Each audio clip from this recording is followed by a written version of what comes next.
பிஸ்மில்லாஹிர்ரஹ்மானிர்ரஹீம். அஸ்ஸலாமு அலைக்கும் ரஹ்மத்துல்லாஹி வபரகாத்துஹு. காய்கறி குருமா வைக்க போகிறோம்.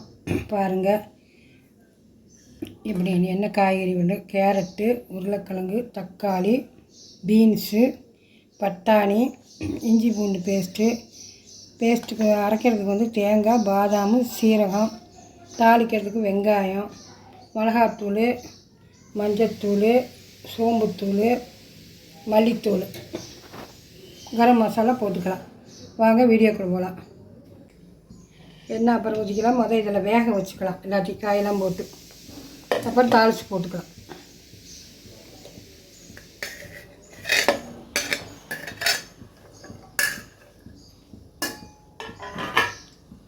பட்டாணி, இஞ்சி பூண்டு பேஸ்ட்டு போட்டு வேக வச்சுக்கலாம். அப்புறம் கொஞ்சம் போட்டுக்கலாம். கொஞ்சம் தண்ணி ஊற்றி மஞ்சத்தூள் போட்டு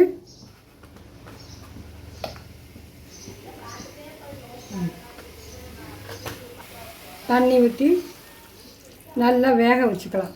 2 விசில் விட்டு வெங்காயம் தாளிக்கும்போது போட்டுக்கிறது. வெங்காயம் கரண்டி இந்த பாருங்கள் 2 விசில் விட்டு இறக்கணும். மசாலாலாம் போட்டு எப்படி செய்யறதுன்னு காட்டுறோம்.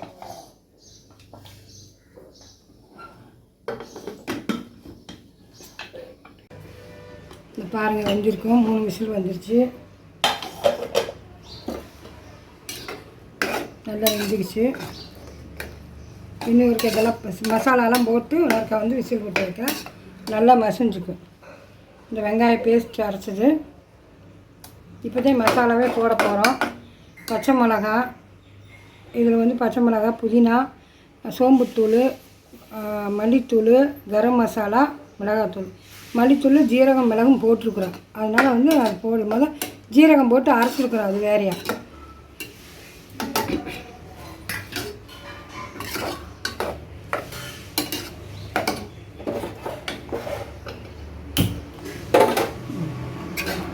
உப்பு போட்டுக்கிட்டு ஒரே ஒரு விசில் விட்டுக்கலாம். அப்புறம் தேங்காயை அதெல்லாம் வதக்கி விட்டுக்கலாம். நாம் சீரகம் போட்டு அரைச்சிருக்கிறோம்.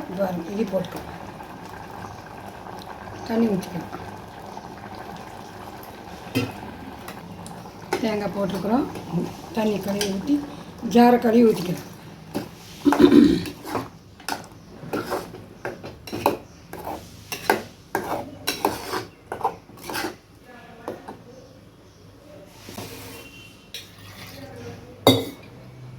இன்னும் தாளிப்பு கொடுத்துக்கலாம். தேங்காயெல்லாம் ஊற்றிட்டு ஒரு விசில் வந்தால் போதும். பாருங்கள் வெந்துச்சு.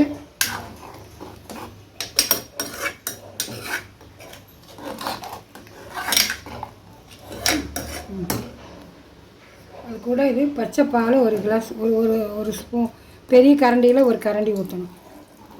அப்புறம் தாளிப்பு கொடுத்துக்கலாம். கொதிக்கு வந்ததுமே தாளிப்பு கொடுத்துடணும்.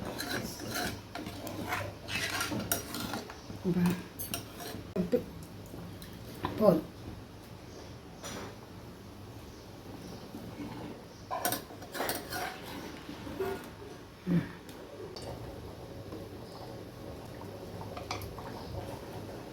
கொஞ்சம் நெய் போட்டுக்கலாம்.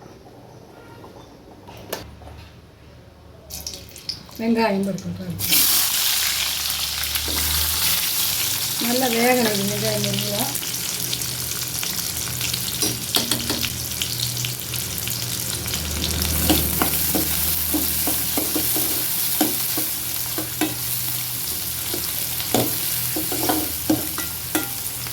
இது கூட கொஞ்சமாக சோம்புத்தூள் போட்டுக்கலாம். இந்த வாடை பற்றி நல்லாயிருக்கு. டீக்கடை குருமா வச்சுட்டோமா, டீக்கடை குருமா மாதிரி நல்லா ஹோட்டல்லாம் கொடுக்குற மாதிரி இருக்கும் வெஜ்ஜு குருமா.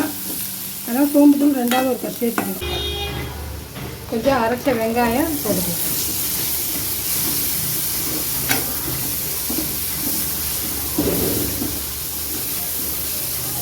கொஞ்சம் இஞ்சி, கொஞ்சம் பூண்டு ஏற்கனவே போட்டிருக்குறோம்.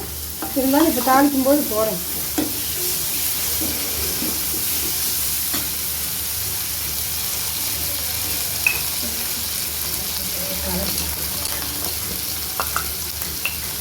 ஏற்கனவே வரமிளகாத்தூள் போட்டிருக்கோம்.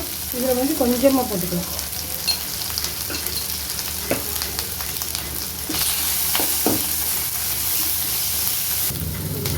கொஞ்சம் தண்ணி ஊற்றிக்கலாம், பிடிக்காமல் இருக்கிறதுக்கு கொஞ்சம் தண்ணி.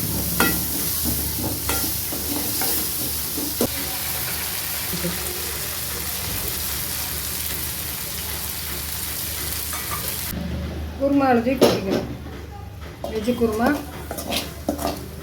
சூப்பராக இருக்கும். ஆனால் வந்து இப்போ பெரிய ஹோட்டலில் செய்கிற மாதிரி புரோட்டாவுக்கு சப்பாத்திக்கு நல்லாயிருக்கும். நாங்கள் இன்றைக்கி வந்து தானிய வகை இட்லி போட்டிருக்குறோம், அதுக்கு இந்த குருமா மில்லன்ஸ் எல்லாம் போட்டு இட்லி ஆட்டி வச்சு இட்லி போட்டிருக்குறோம். இந்த காட்டுறேன் நாங்கள் உங்கள்கிட்ட இருந்தாலும் ஒரே ஒரு கொதி விட்டால் போதும். இந்த கவட்டிட்டு ஆஃப் பண்ணியாச்சு அடுப்பை.